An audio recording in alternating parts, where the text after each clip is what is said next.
See idee on siin vaikselt arenenud 2 aastat ja me jõudsime sellega Tallinn 2011 programmi, mille raames me tegelikult seda filmide algusid nüüd ka korraldame ja meil on hästi suur mõnus ülesanne iseenda jaoks ja kõigi Eesti rahva jaoks püstitud.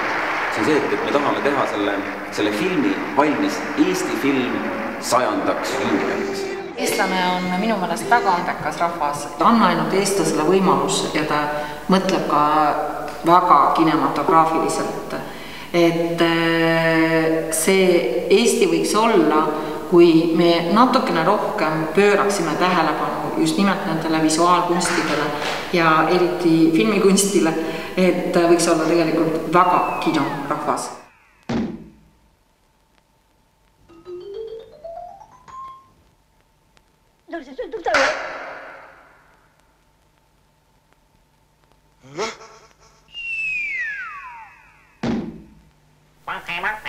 Jah, kallis Eesti rahvas, mina kutsun teid üles praegu.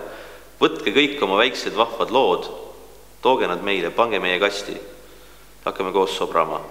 See on Eesti rahva kingitus tegelikult iseendale. Midagi sellist, mida maailmas veel tehtud ei ole.